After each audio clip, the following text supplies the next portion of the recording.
Yo guys, what's up, man? This is your boy Kofi with KO Sports Talk back at with another video, man. And today, man, we're gonna be talking about that Chicago Bears versus San Francisco game, man. Today, I got my host Chuck Miller, Full Damage One, Chuck Miller, man. What up? Bears, baby, Bears. Yeah. And we're gonna be talking about that game that happened this past Sunday. The Bears beat the San Francisco 49ers the score of 19-10, man, led by Justin Fields, who had 8 of 17, 171 yards, man. Very good, man. Orchestrated that second half, man. First half wasn't good. It was pretty sloppy, but the second half, he pretty much just took over the game, man. But Chuck, man, I just wanted to get your thoughts and see what you think of that game. What'd you think? Oh, man, I got one phrase to say. The major is on the field. Justin Fields is everything that I've been saying and touting that he was, man.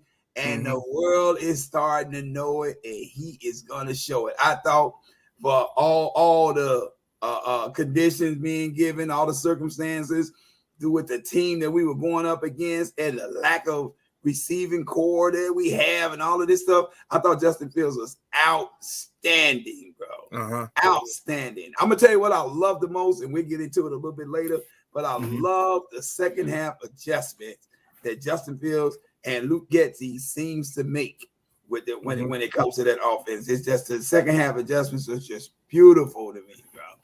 The 49ers is a great team. You're talking about a team that was just in the NFC Championship great defense a year ago, bro. Yeah.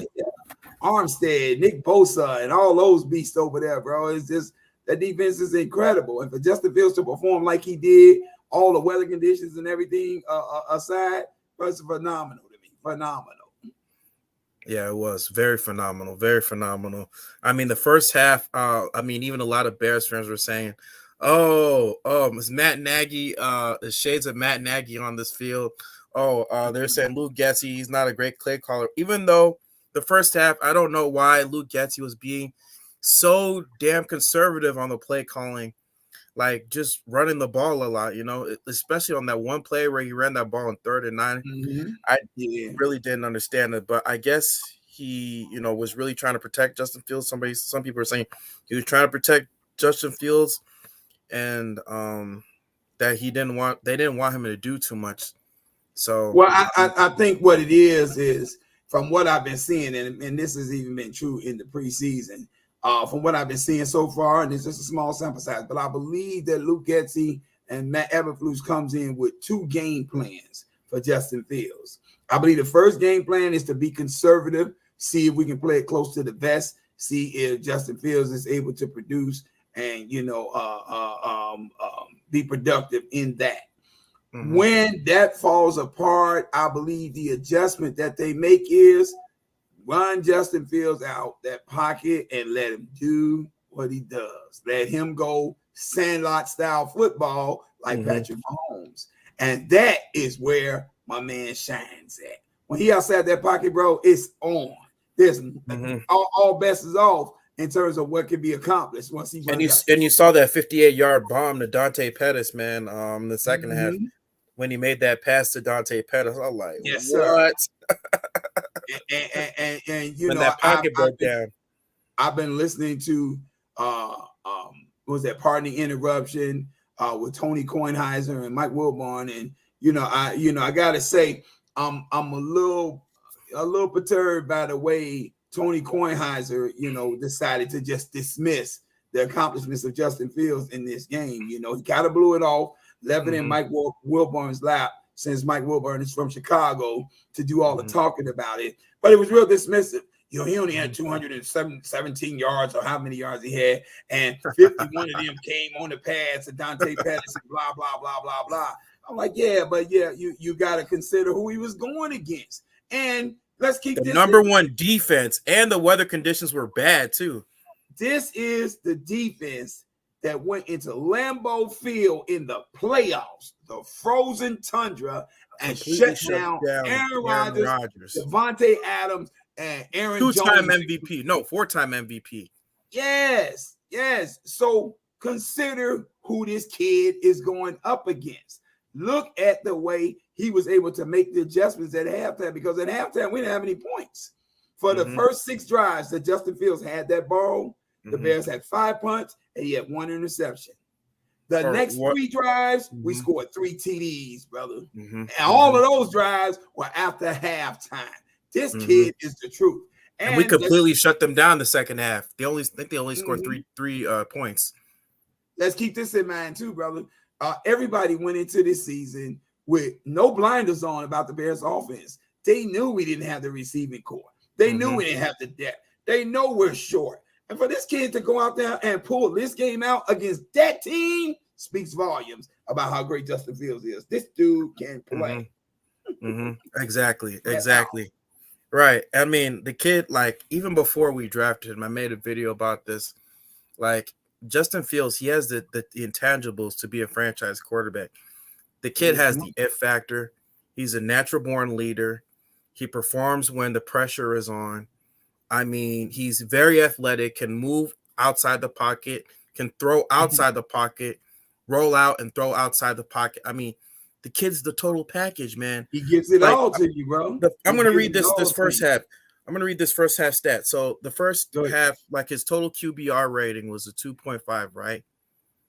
And the second half, his QBR rating was 143.2. And he finished with an 85.8. Bro, I cannot say this enough. He did this against the San Francisco 49ers, bro. The number 1 defense last year. They're the number 1 defense last year. Oh, my God. Come on, bro. Aaron Rodgers couldn't do that against them, bro. 4-time MVP couldn't pull that off. Not 1, not 2, not 3, 4 times. Dak Prescott couldn't do that against them, bro, in the playoffs. Come on. And who was that? Matthew Stafford played well, but barely held them off in the NFC Championship game, bro.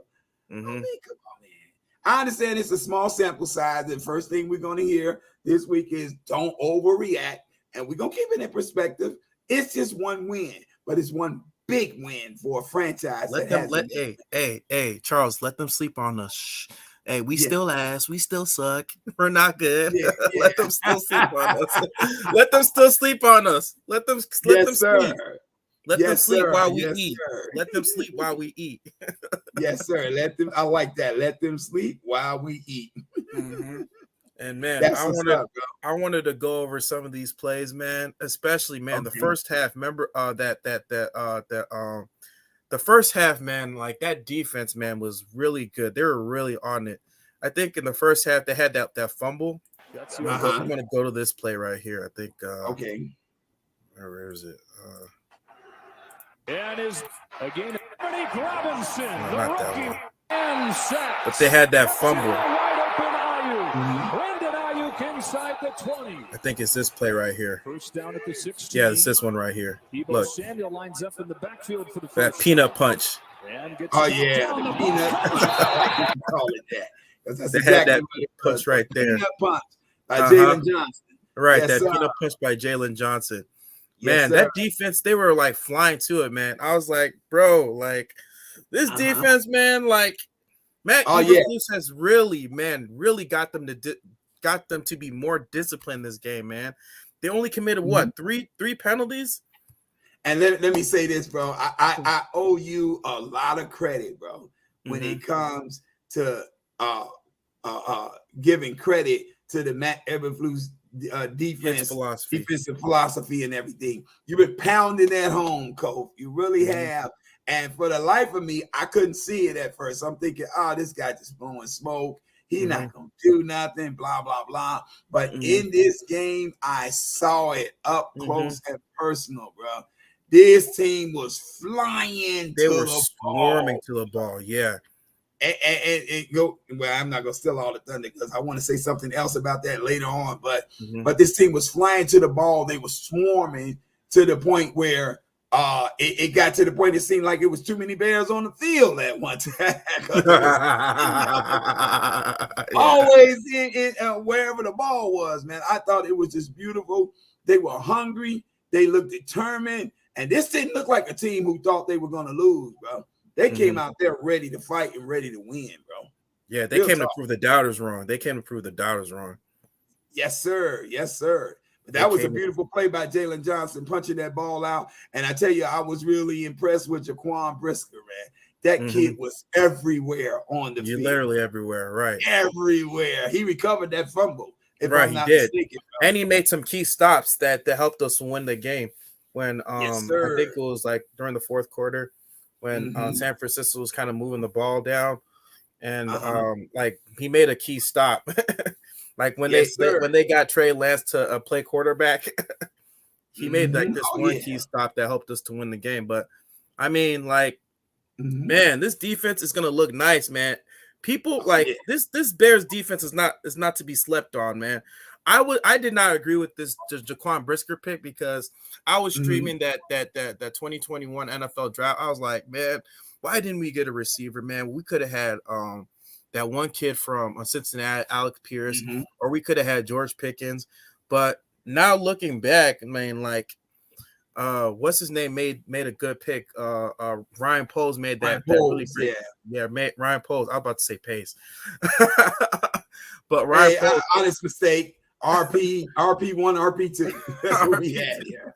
Ryan Poles made that.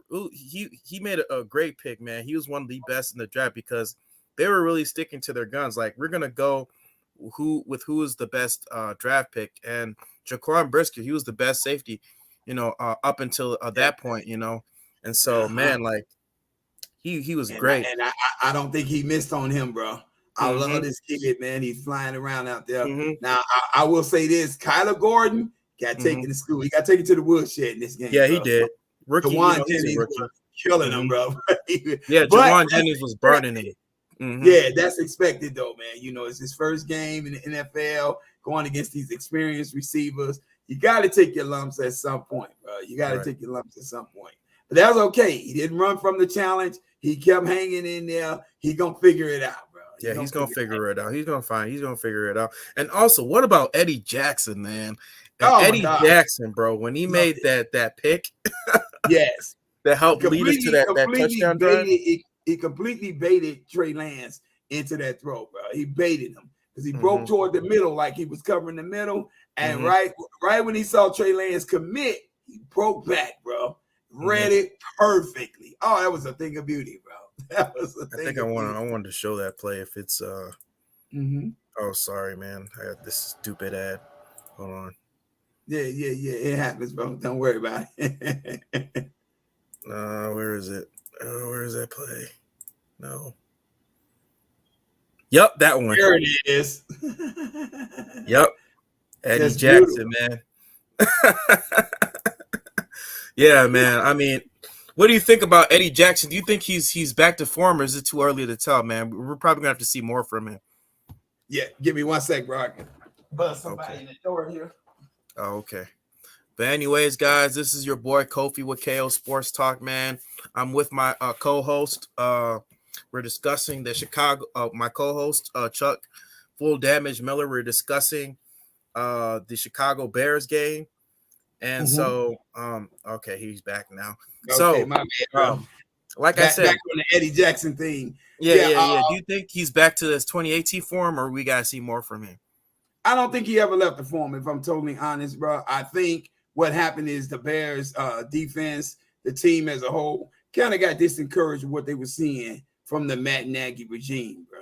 It was too many things switching up, too much changing, not enough commitment, and there was very poor execution with everything, and I personally believe that, it tends to show up in players' play after a while once they are no longer committed into the once they're not buying into the coaching, the coaching staff, the coaching regime, the coaching game plan. Once they're not buying what the coach is selling anymore, bro, everything tends to go downhill. And so I just think the commitment waned. I think the commitment waned. That's what I think happened. Right. Yeah. But yeah, and also, man, what I don't know what's going on with Cairo Santos, man. Like, he missed 2 PATs, man. I'm like, what's going on with this guy? He needs to get his head in the game, man, because it's like you can't be having you miss like 2 extra points like that, Okay, man. well, I'm gonna tell you, like me and my nephew were talking on his podcast. You know, he did the podcast with him, Real Sports, Real Street Sports Talk. And the thing you can't do in week 1, you don't want to overreact to what you see. Keep in mind the factors that was going on. Yeah, I was pissed at Carlos Santos too for missing those extra. Yeah, but look at the conditions he was kicking in, bro. It was a monsoon out there, bro. It was so much rain falling. He did great to make 1 field goal in the game. I'm not gonna lie, bro. He did great to make 1 field goal and 1 extra point, bro, because that was just ridiculous. It was a lot to ask. Oh yeah, and that penalty, that unsportsmanlike conduct. Yeah, right before the half, I thought that was stupid. Yeah, who was that penalty on again? I forget. It was on us. Right, I'm saying which player though? Which I don't know. That rookie punter, Trenton Gill. Oh yeah. Remember when he threw that towel out, and then they said it's illegal, unsportsmanlike conduct. I thought that was the dumbest. Yeah, I remember that on the field goal attempt. That was right before the half. To me, that was the dumbest penalty call ever, bro. Because so dumb. I mean, that was, but not on the player. I think that's a stupid rule on the officials. Who cares? Excuse me. Who cares it's wet. If he uses a towel to dry a spot and throws it out the way? Players use towels all the time to dry their hands off. No penalties there. I remember the New England Patriots during a huge snowstorm years ago used a snowblower to clean out a spot so a field goal kicker can kick. No penalty there. Right. Why is this a penalty? That is the dumbest thing I ever seen in my life. Because the New England Patriots, they're the freaking darlings. I guess if you want to call it that. But yeah, I thought that was real dumb on the officials' part, but it didn't matter. That just shows you how little respect or how much of a lack of respect that they have for the Chicago Bears team, bro. But that's okay. That's about to change, my brother. Because they're all hearing from the national media and they're trying to make us, lose. I mean, well, they're expecting things to go the way of the big teams, so to speak. This is going to be an interesting game, I think, this week coming up, and not to get too far ahead of myself. But this is going to be an interesting game this week coming up against the Green Bay Packers. I don't believe that Las Vegas has the numbers already at 9.5, 10 points in favor of the Green Bay Packers. Now, I understand the numbers. I understand that that's because of the history. And Aaron Rodgers, that bad man, quote unquote, has been dominating. Aaron Rodgers, he rarely ever has back-to-back bad games. Right. So, it's a lot of factors going into that. But there's no way with the fire, the grit, and the determination that I just saw this Chicago Bears team play with, I have no way I see us losing this game by 10 points or better, bro. Just not. Especially with his weapons. Like, did you see that game against the Vikings? Yeah, I did, bro. I did. He looked so bad. Yeah, they really exposed him. Yeah, and, it was not only that kid from LSU, Justin Jefferson, like he burnt their corners. He destroyed that secondary, bro. He was destroying their secondary. Bro. Yeah, dude, I saw that game. And like they were making Kirk Cousins look like freaking Joe Montana out there. They're making him look like Patrick Mahomes out there. That's how bad it was. Yeah. I mean, but we'll get into Green Bay a little later on in the cast. Yeah, we're gonna get to a little later. Yeah. But I'm gonna tell you the one thing that I loved the most when I was watching this game. It wasn't the fantastic plays that Justin Fields was making. He was making some fantastic plays. It wasn't a picture perfect throw that he threw to St. Brown in the end zone. We ain't talking about that. We get to all of that later. The thing that was most impressive to me was with about 5 to 6 minutes to go in the fourth quarter of the game.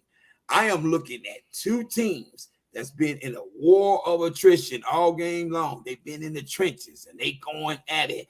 And what do I see? I see the San Francisco 49ers defense worn out. When I'm Mm. looking at the Bears, we're fresh. We're in the fight. We're ready to go. But the vaunted San Francisco 49ers defense with Nick Bosa, Jesse Armstead, and all these guys. And that one kid from that Samoan kid, Hafonga. Yeah, He was they were tired. They had so many defensive holding penalties on the 49ers in that fourth quarter until face mask. That told me, and it was most impressive to me, that told me that Matt Eberflus had this team so well conditioned physically until they were wearing this team out, bro. I love that. That was the most impressive part of this game to me, bro. Because usually what you see with young team is a lack of preparedness, and the Bears did not lack that preparedness. And guess what he said before training camp started? He's like saying, you guys better get conditioned because be prepared to put your track shoes on because when we get ready, we're going to be running. And guess what? He had them running during the whole training camp. And you see, it paid off. Look at that game. It's paying off. It paid off. This is the foundation. Like, this is the foundation for a championship team. You're supposed to have a foundation. You're supposed to have a philosophy. And you're supposed to let everybody buy into that philosophy. Once you get everybody to buy in to your philosophy, to your foundation, that's the keys to making a championship team. And you're seeing it with the Chicago Bears championship team. Whether they go to the playoffs or not, man, you already know that they have a good coaching staff. You already know that they have a good foundation for this team because it's a trickle-down effect. It's a trickle-down effect all the way from the front office all the way down to the practice squad players. You know, it's a trickle-down effect. And once you have everybody buying in, that's when you create a winning formula to winning a championship. So, I mean, I'm really glad, man. I can't wait further on for this season, man. You know, the Bears, you know, they're looking like, you know, the way they're playing, they're looking like a playoff team, man. And hopefully throughout this season, you know, like they start racking up winning games and stuff like that. Hopefully, you know. But yeah, man, I'm really hopeful for this team. I'm really happy, you know. I'm really hopeful, you know. We have hope, man. We have hope. I got a saying here, bro, for the Bears. One word, one phrase. One word, progression. One phrase, steps in the right direction. That's what I see the Bears doing here. One word, progression. We from the time Matt Eberflus has got here until now, this is proof positive that there has been progression in what the Bears are doing. And it's proof positive that we are taking all the steps in the right direction, bro. All the steps. We are. Right. I see you out here, Kenyon. I like to see it, man. Salute to you, Kenyan parents. Salute to you, Kasim Baker. Salute to you, my brother. What's up? What's up? I also want to talk about like some of our running backs, man. David Montgomery. He really didn't do too much at all. Like I think he only had 2.7 yards per carry. But until Khalil Herbert came in, Khalil Herbert was like, man, like he was just running through that defense, man. He was looking really good. If I'm totally honest with you, though, Cove, what really opened all that up was Justin Fields, bro. His first bootleg out the pocket, his first scramble out the pocket and run for like 11 yards or what have you. I don't know what it is about this kid running out of the pocket, but seems to me once he runs out of the pocket, it just opens up. That's what's up, Flip. That's my little brother. What's up, bro? So he just subscribed. That's beautiful. But yeah, it just opens up the whole offense for this team. I believe that the Bears are going to go as far as Justin Fields can take them. And to me, Justin Fields has what Kobe Bryant coined as Mamba mentality. It doesn't matter who he got on that field, how good they are or how good they are not. Justin Fields just has it in his mind. He going to do what he got to do for this team to win. And when this guy starts rolling out and the defense has to start paying attention to him, it opens up everything else. Now it opens up a Dante Pettis creeping down the sideline because they don't know what Justin Fields is going to do. So they're not paying attention to this guy who's going to return. And you leave a wide open Dante Pettis. Exactly. Now, when you see him do that a fake handoff and bootlegs out to the side, what do you get then? Now all of a sudden you get everybody on the defense going that way and opening up holes for Khalil Herbert to run through. Look, they're all putting their this is beautiful. In. Look at this. Look at this. That's what I'm talking about, bro. Look at that. Woo! I don't know when the last time we saw this kind of play in Chicago, bro. Real talk, bro. Real talk. This guy, Jay Cutler. No. I mean, Jay was great from the pocket. I would give Jay Cutler that, but no, he's not. Not even Trubisky, bro. I don't think Trubisky did something like that, did he? No, I mean, Mr. Trubisky was solid. I thought he was a solid quarterback. He was solid, yeah. Now, but this guy has what Michael Irvin calls the wow factor. When you got a guy that's got the wow factor, that is a game changer, bro. That automatically alters everything else. In terms of David Montgomery, you were speaking on him, bro. I just think this was just situational in terms of why he didn't run well. I mean, you got to look at like I said, those weather conditions. It really changed a lot of things. I think he's going to be fine. I think they're going to be fine, I got no doubt in my mind. He better be fine. He on my ESPN fantasy team. He better. Hey, and whoever had Patrick Mahomes and Justin Jefferson, bro, like you made it, bro. Like you earned ridiculous. Money, yeah, that's ridiculous.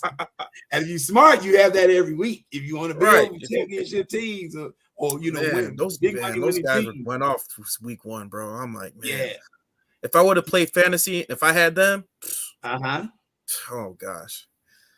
Oh, bro, look, and the crazy thing is, if you get good enough at it, you can actually build a good fantasy team with those two guys on it and still have enough money, enough capital to go around to put a good quality team around them. Yeah. But if you're going to do it, you better do it early because later on in the season, they're going to price them through the roof, bro. You're not going to be able to. Yeah, I know. But I gave you my hot take on Patrick Mahomes a couple of weeks ago. League MVP, starting off just like I thought he was, bro. 360 yards, 5 touchdowns, man. Like he made light work of that Cardinals defense. He was like, double pass. All right. Yes. That was crazy. Slant route. Okay, I'm gonna pass it to Sky Moore. Oh, okay. End around route. Okay, I'm gonna give it to you.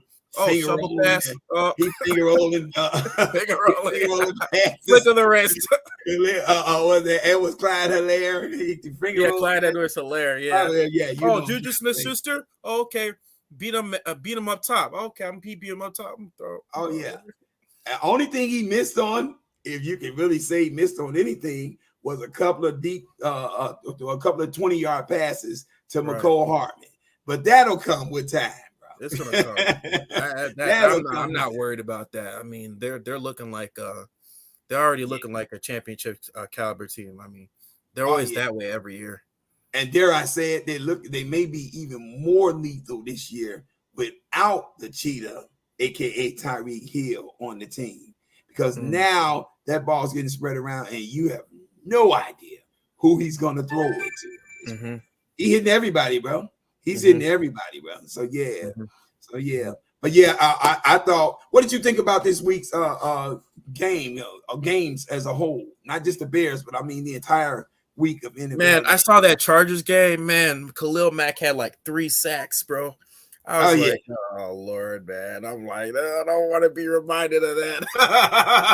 but that just proved positive what I was telling you about Eddie Jackson earlier, bro. That the Bears. They got on board with Matt Nagy, bro. They realized he didn't know what he was doing, bro. Right. So they checked out the room on him, bro. They left the building for all intents and purposes, And it wasn't just Eddie Jackson, as you see, it was Khalil Mack because he came out there, Mack attack all over again for San Diego. You're gonna see. You got Joey Bosa too on the other side.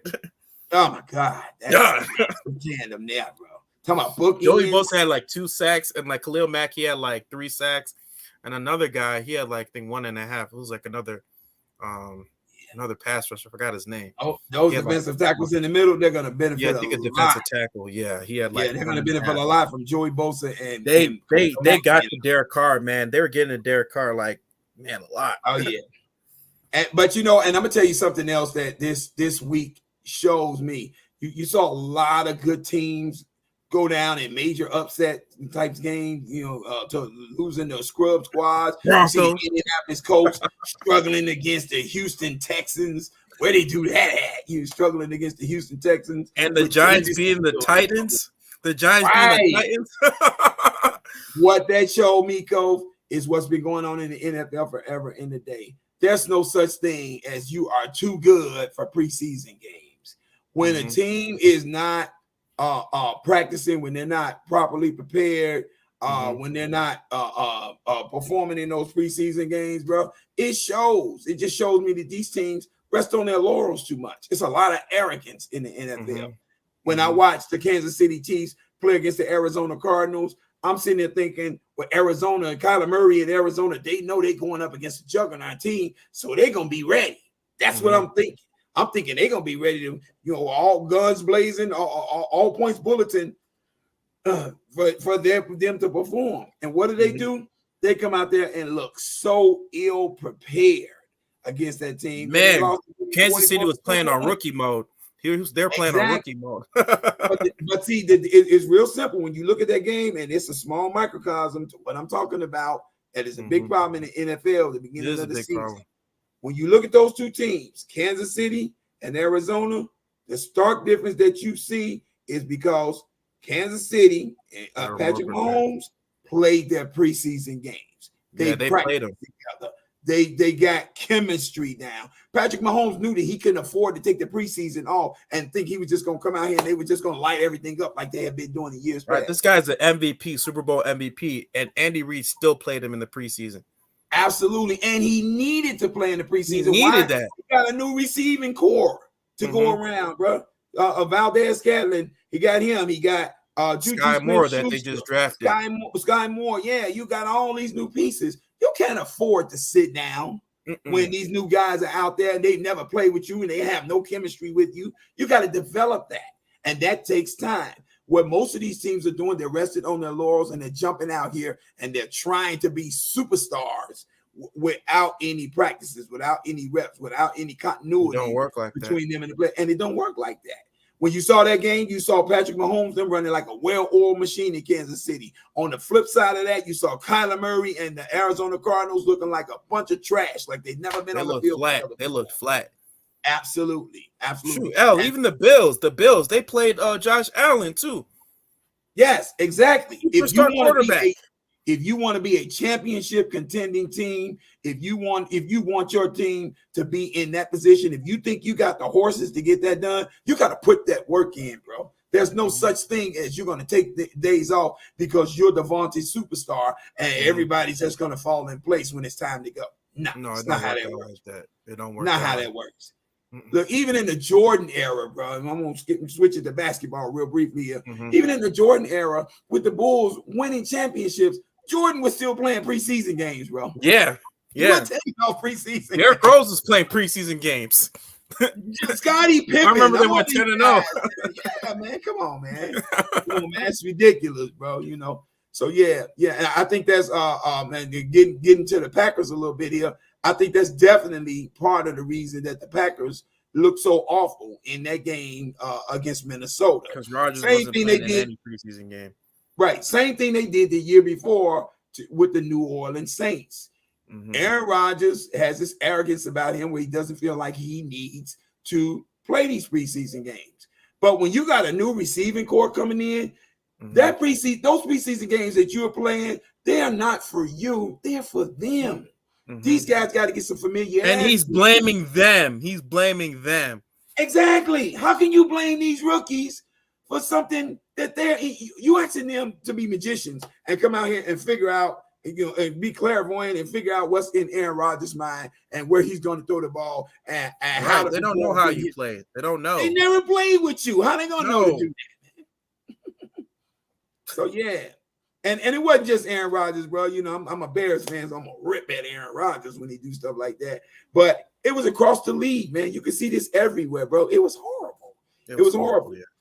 And for a lot of these superstar players and quarterbacks and what have you, a lot of them end up treating the first 2-3 games of the season like it's their preseason, bro, because they're trying to get chemistry when they should come in guns blazing. I'm gonna tell you who is ready: Josh Allen and Patrick Mahomes. You better believe that they ready. Right. I would even dare to say, who was that? Lamar Jackson, ready, bro. Those guys are ready. They came Because out there they and have good played coaches. like they were ready. The coaches always prepare them. They're always Absolutely. preparing them. They're always They need preparing to. them. It's a shame to say, but at this point of these guys' careers, as great as they are, these That's your nephew. is over. Week 2 is here. Okay, yeah, Okay, gonna get real to street Green sports Bay talk. later I on. hear you. I hear We're gonna you, get to Green Bay T.O. later on. Hold Uh-huh. on, T.O. We're gonna get to Green Bay later on. Wait, I'm gonna give you something real simple that they should have been. These guys should live by. They're called the 5 P's. It says proper preparation prevents poor performance. Period. Period. And if you ain't got that together, you ain't ready to do this. How many championships you gonna win like that? You got to be ready from beginning to end. 0. Exactly. Goose eggs. Yes. Chicken eggs, whatever kind of eggs you want to get. Eggs. Dude, look what happened in 2009 when who was it? Jim Caldwell, when they didn't play Peyton Manning the last couple weeks because they were up until that point they were 14-0, and they didn't let him play those last 2 games. And so when it came to the playoffs, when they all got all the way to the Super Bowl, like they were totally flat. Yeah, exactly. You don't want your players. You want your players playing at a high alert. You want them. You want their awareness at peak condition, because when they're playing, look at the Kansas City. I'm not the Kansas City Chiefs. Look at the Pittsburgh Steelers and the Cincinnati Bengals game, bro. A war. That was a war of a game. But you know who turned it into a war? It was the Pittsburgh Steelers, because they came in playing at such a high level that they were taking it to Joe Burrow, Joe Cool in that offense. DJ Watt was playing out of his mind, bro. This guy was doing everything. I don't think I've ever seen a player play that dominant. Defensive player of the year, man. Oh my God, that guy was incredible. But why was that? Because they knew this was a team that they couldn't take chances with. They could play no games with them. Cincinnati manhandled them last year, bro. They remembered that. They worked hard, and they came out there and they showed Cincinnati who the boss was. They stepped their game up, and there wasn't no such thing as Cincinnati coming out here because they went to the Super Bowl last year. They're going to rest on their laurels. They're going to come out here, and they just going to shine. And Joe Cool is going to hit Jamar Chase, and he going to do this to T. Higgins, and Joe Mixon going to kill him. Nah, bro, they came out there, and they dominated that team. They forced. Let's hope the Bears play with that same intensity of what happened last year. Freaking Aaron Rodgers came to your stadium saying that I owned you. You know how angry that would be if I was one of those Bears players? I would show that clip to them every single from today up until Sunday. I would show that clip to them every single day to motivate them. You better believe Matt Eberflus and Luke Getsy is gonna keep that in the Bears players' ears. They're gonna show them that clip, and they're gonna show it over. I own you. I own you. Again. It's like, this is what he think. Here's what they think about you. Like Ice Cube said, this is what Packers fans think about you. Right. This is what Aaron Rodgers thinks about you. This man said he. What are you gonna do about it? So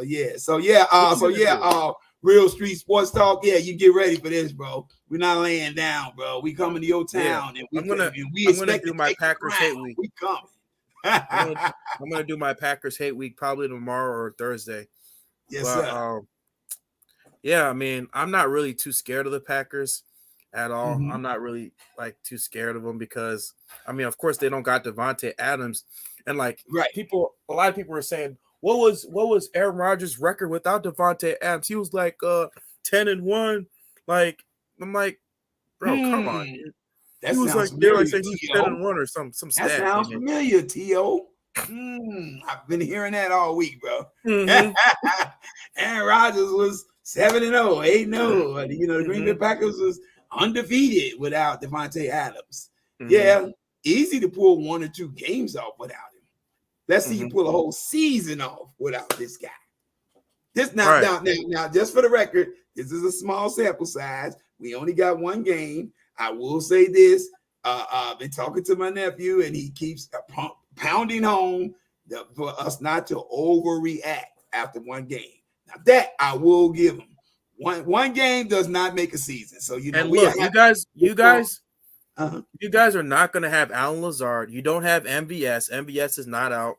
Of course, Devontae Adams is not playing. You've lost a couple pieces in your wide receiving core who really helped Aaron Rodgers. You're not going to have those pieces, and you don't even got EQ St. Brown too. Yeah. He caught a touchdown for us last week. That like half of your receiving core you had last year, the previous years are gone. They're gone. Yeah. But I will say this. I think given enough time, I think those rookies that they got are going to be pretty good. I don't see the Packers. The Packers are usually pretty good at drafting wide receivers. As a matter of fact, they can be downright great at drafting wide receivers. So I don't think Christian Watson is going to be a bum, just because I saw him drop one ball. I think it was great that he was able to get behind that secondary, Right. And he's a raw player. He's raw. Yeah, this Dobbs kid, he's got to figure out what proper route running is, because he apparently he's struggling at that, because Aaron Rodgers was fussing at him. But I think it's quite insulting for Aaron Rodgers to be fussing at these kids, man. And he's the guy not working with them. I don't care what your feeling is about rookies, bro. You got to put some work in with them if you want to win the championship. Then at this point, you got to ask yourself, is this about your own shine? Is this about your own payday? Or is it about the glory for the team, man? What are you trying to do? What are you trying to do? You trying to win, or you just trying to look good? What are we trying to do here? Seems like he's trying to look good. Right. Otherwise, the Packers wouldn't have paid him that much money. Yeah. I mean, and there's a downside to always putting all the onus on one guy on your team to be the producer and the savior of everything. This is the downside to it. You make that guy feel like he's worth all the money in the world, whether he is or not. And I'm not saying Aaron Rodgers is not. He's worth his money. But that's what it's being projected as. Like, you guys literally had to bend over for Aaron Rodgers. Right. You let Devontae Adams walk. You held on to Aaron Rodgers. I'm not mad at you for holding on to Aaron Rodgers, but now you got a guy who in his stupor of arrogance is walking around here, freaking like Zadarius Smith had to walk. Yeah, you're treating rookies like they're bums, and they disrespecting these kids, yelling at them and whatever. What you yelling at them for? They just got here. Just got here. And they're going to be good in the long run. I believe Christian Watson is going to be a play in the long run in this NFL, bro. But, I mean, you can't be mad at that kid for dropping the ball, bro. This is the first ball he's ever gotten. This is his first game, too. From you in the game. Yeah. This man ain't never did nothing with you, man. So you got to give him time, man. Give him time, But yeah, and it wasn't, like I said, it wasn't just Aaron Rodgers and the Green Bay Packers, but it was a whole lot of teams that was like this, bro. It was horrible. It was horrible. But one thing I'm happy for, it wasn't my Bears, baby. Let's go, Bears. Yes, sir, man. Yes, sir. And what's his name made a comment? What's his name? I think it was Jalen Johnson. I hear some hate what'd you say? I heard some hate in the room. There was some hate coming from this in this area. What is it? What is it? It's some hate. It's some hate. Oh, yeah, we got some haters. It's a LA Lightning bug. I mean, Chargers fan. Yeah. Chargers fan. yeah. Don't worry about that. Hey, bro. Chargers. Worry about Kansas City next week. Oh, they played this Thursday too. Yeah. You're not on the air, man. But go ahead, bro. I get what you saying. But anyways, Jalen Johnson, he made a comment like, he made that Trubisky comment like, what happened? We made Trey Lance play quarterback. Like they said, Trey Lance didn't do crap. Like we made him play quarterback.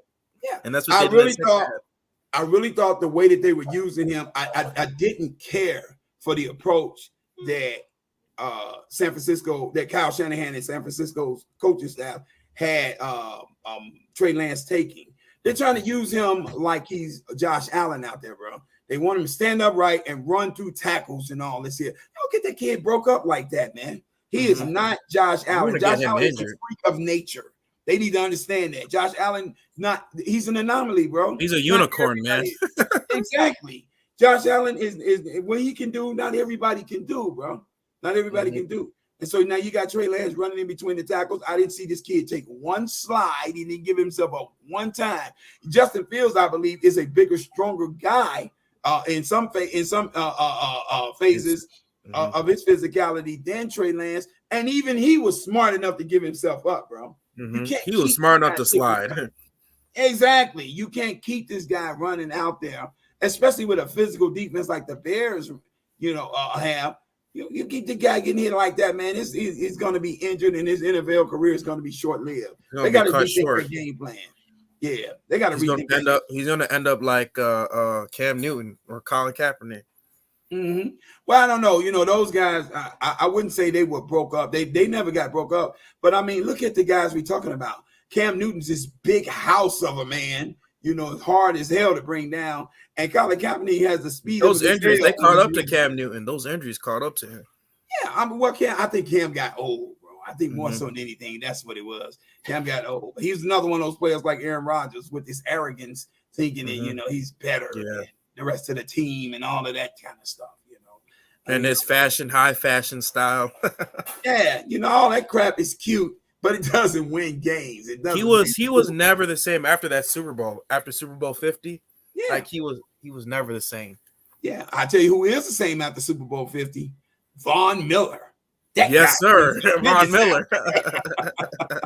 That guy is still a menace out here. Yeah, 2.5 sacks. Yeah, wherever he goes, man, the team is he just elevates them to greatness, bro. But that's because of his work ethic. Proper preparation prevents poor performance. There it is, bro. He always ready. He's always ready. He's always ready, man. Mm-hmm. Yeah, bro. Yeah. So what are you expecting? If we can move on to this now, what are you expecting? Bears and Green Bay this week. What are you expecting from this game, bro? Well, like you said, I'm expecting proper preparation to prevent poor performance from the Bears. I don't believe that the Bears are going to lose by 10 points to the Green Bay Packers. I think the Packers are going to struggle. I think Aaron Rodgers is going to be way in over his head because he's going to come into this game. Yeah, he's going to be coming angry, but he's going to say, oh, man, this is the Bears, man. Like, he's going to come in like, oh, I'm going to beat him again. Like, he's going to be coming like angry, but a little bit overconfident. Angry and overconfident. Well, in fairness to Aaron Rodgers, he does have a history. He does have a track record of never having two bad performances back to back. So I do believe this week he's going to come in properly prepared. So I'm not going to say that we're going to see this 2 weeks in a row. One thing Aaron Rodgers hates more than anything is getting embarrassed, bro. He hates getting embarrassed, but it's something about him getting embarrassed that makes that man step his game up. And that's where you see all these MVP caliber performances come up out of him. So I'm expecting good Aaron Rodgers this week. I'm not especially this is going to be Sunday Night Football, so everybody's going to be watching. Yeah, and it's the Bears. It's a team that, he has a swagger against. He's got pride, that tells him his team can't beat me. I own this team. Like he said last year, I own you. So, the last thing he wants to do is come into a game against the Chicago Bears and get beat at home. Now, it's not that we haven't beaten them before at home. Just for the record, it's few and far between. But we have beaten them at home before. But the point of it is that he knows he's not going to be able to rest on his laurels with this team. The Bears are going to come in prepared.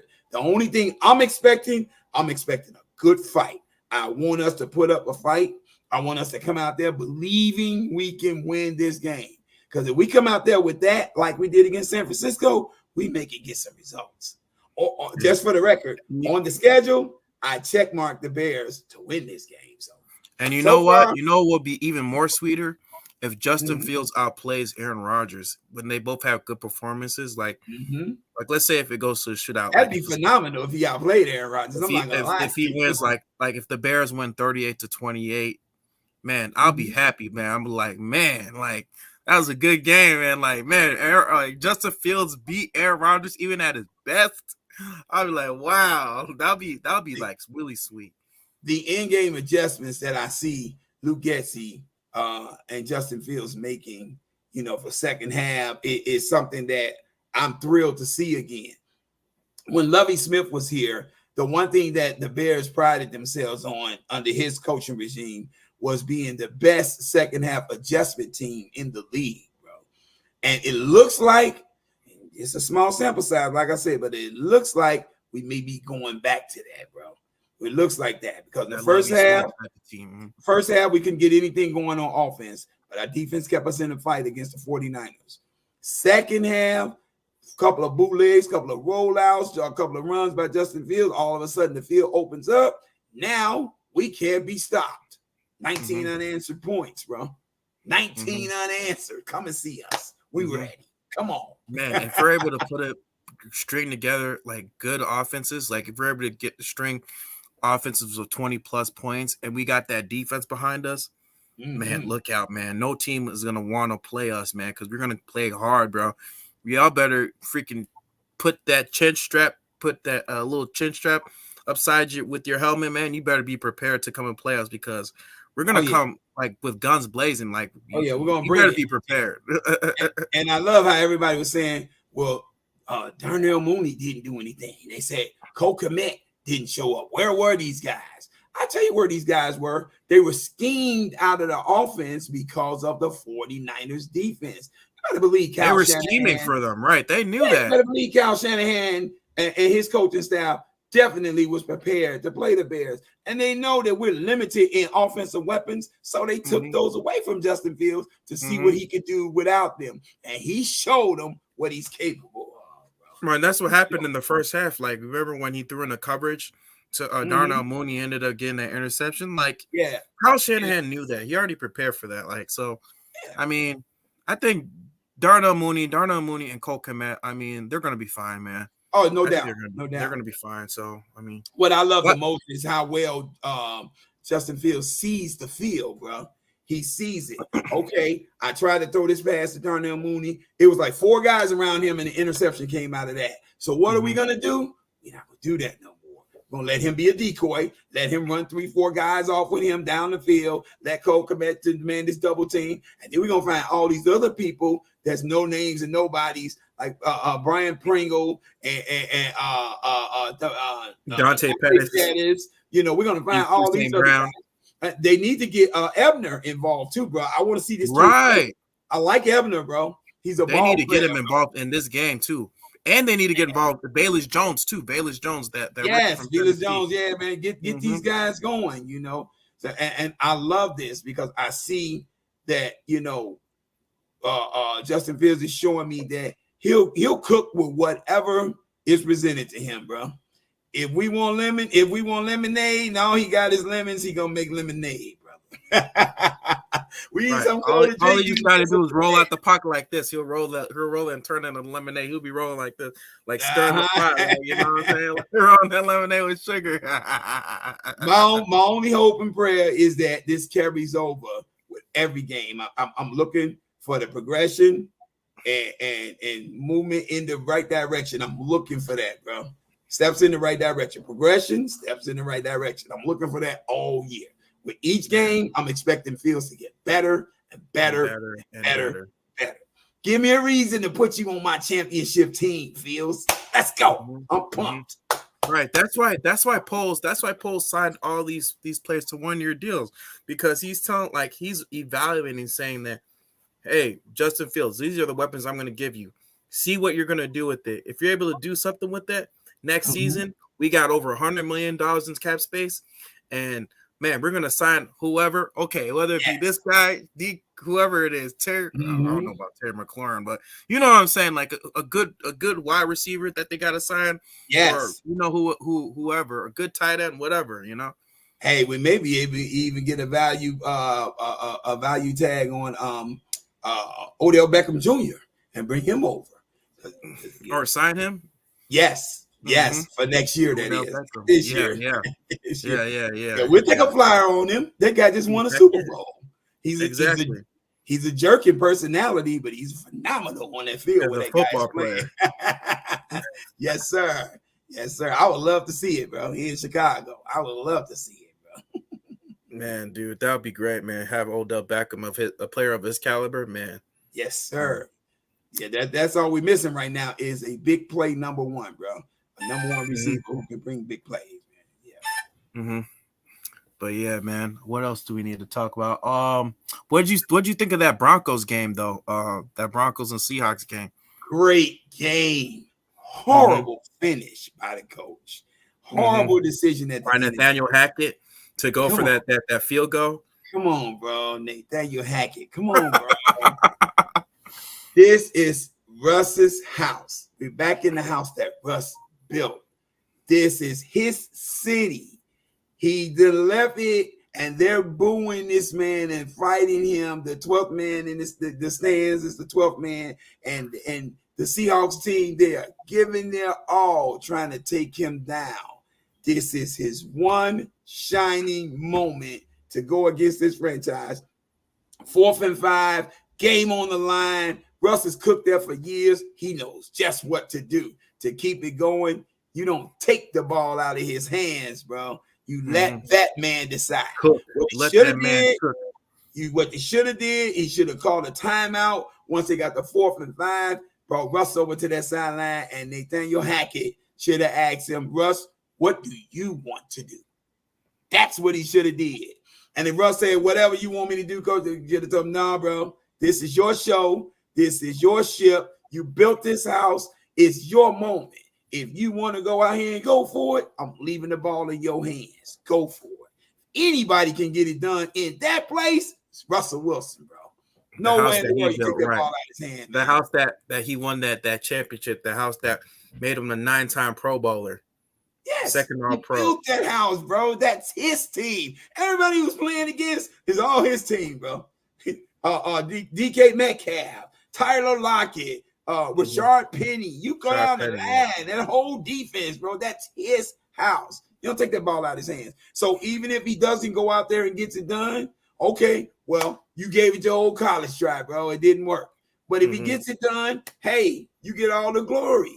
That's what you took that away from him. That was his moment, bro. That was the whole point, man. Monday Night Football, we were waiting for moments like this, the house that he built and everything. And nobody is more spectacular in those big moments like that than Russell Wilson, bro. He shows up in those moments and shows out. Yeah, but I give a hall pass to Nathaniel Hackett. I don't want to give him a hall pass because I'm emotional about it. I'm a Russell Wilson fan. I feel like he stole my guy moment. But I wanted him to win so bad. I'm like, yeah, me too, bro. Me too. But it was his game. It was one game. And he had. They made Geno Smith look like Michael Vick out there in the first half. He looked so good. I wouldn't quite say Michael Vick. He wasn't looking like that. He was solid. Geno Smith was solid. I got to give him credit, bro. He was solid. He played smart, And one thing I know about Geno Smith is he is going to be a great coach whenever he retires, because that is one dude who is never unprepared. He always prepares himself. Now his execution is not always there because he's limited in his skills, preparation. His ability. Yeah, but in terms of preparation, that guy's always ready, man. He's always ready, But yeah, I think, as much as I don't want to, you got to give Nathaniel Hackett a hall pass, bro. It's his first time coaching the team. It's his first gaffle, it's his first screw up. He messed up. Right. Rookie head coach mistake. You learn, you live, and you learn. Yeah.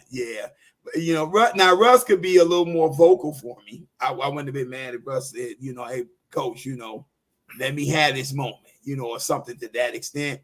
But you can't really even expect that out of Russ. He's just never been that kind of guy. Whatever they send him out there to do, that's what he's going to do. Yeah. Right. But it was a great game. I love that game. That game was spectacular, bro. I love that game. Right. I just want to talk about one more game. Man, what about those Lions, though?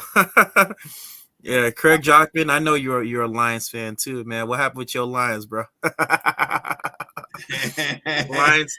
They got, beat the Packers, so Craig, you talking? Yeah. Talking. Yeah. I think the Lions, just like the Bears, are on the upswing. They're making motions in the right direction. They have a lot of holes still in their defense that they got to shore up. But talent-wise, they're coming, bro. They're coming. The thing that I love about the Detroit Lions, well, I should say because I don't love nothing about the Lions. But the thing I like about the Detroit Lions is that they got a never say die attitude. They were down huge in that game. But like I know Detroit will always do, Detroit will always fight until the bitter end. They will not quit. They're not going to look at that scoreboard and give up. It's not how they're built. You know, they got this never say die attitude. And I like to tell my guy Slim up in Detroit, I like to tell him that Detroit is great for messing up the church's money. So if you're betting against Detroit, you might not want to take those spread and no points and all of that stuff, because Detroit will be down 30 and come back and lose by 3. So they'll hurt your feelings like that. But I do think that the Lions are an up-and-coming team. Like I said, they got to get better on defense. But they did put up a good fight. 35 points, that's nothing to sneeze at against that Philly defense, bro. That's nothing to sneeze at. Now, most of it's in garbage time, but it's nothing to sneeze at, bro. They're going to fight to the bitter end. All right. But anyway, man, it was great talking to you, man. Definitely, bro. Yes, sir. Yes, sir. You know, hopefully the Bears, will beat the Packers. And one more thing, what is your score prediction? What is your score prediction for this Bears versus Packers game? Well, since I picked the Bears to win this game, I'm standing on that. Fingers crossed. that Aaron Rodgers and this team don't get some stuff figured out. I think I'm going to give the Bears a 17-13 win. I think it's going to be close. 17-13 win. I'm going to stick to my guns. I got us 2-0 now. I really had us 1-1 at this point because we weren't supposed to beat the 49ers. That's the way I saw it. But I want us 2-0 after this game. Go Bears! Let's go. I got the Bears winning too. I got them winning 28 to 24. 28-24, so you got a pretty high scoring then. Okay. High scoring game, man. Okay. I have a high scoring. What about the vaunted Green Bay Packers defense? I've been hearing about this all season. They better than it's a hot mess. It ain't that. Ain't nothing, man. It's well, that's a lie. That's a lie. Oh, your nephew says Packers winning 31-14. Go Pack, go. Yeah, in your dreams, real street sports talk. In your dreams. Yeah, in your dreams, real street sports talk. In your dreams, T.O. But anyway, guys, man, I'd like to thank you, Charles, for coming to the show. Great discussion. Talking about Chicago Bears. We're gonna do this next week. After that Packers game, after that Sunday night football, we're gonna be discussing the Bears versus Green Bay. Hopefully, we'll be in a winning effort. Hopefully. You guaranteed. No, you can take that down off the screen too, bro. Yeah. I'm taking that down off the screen. Yeah, that's gonna be the other way around. 31-14 Bears. Bear down, baby. Yes, sir. and T.O.'s gonna be like, man, oh man. You're gonna be like, you're right, Uncle. You're right. Hey, T.O., while we talking about you, man, we got to get Kof on the show one day, bro. Got him get him on your cast too, my brother. Heck yeah, and vice versa, man. Vice versa. T.O., if you're interested in coming, man, DM me or Charles, if you could, give me, his information. Yeah, I'll hook it up, bro. I'll hook it up. Right. Definitely. So he can come on the show next week and we'll talk about it. But anyway, guys, man, this is your boy Kofi with KO Sports Talk, and this is my co-host, Chuck Miller, man. Yes, sir. So stay tuned next week, man, when we're going to be talking about Chicago Bears and Green Bay Packers post game, man. And as always, guys, I will see you later.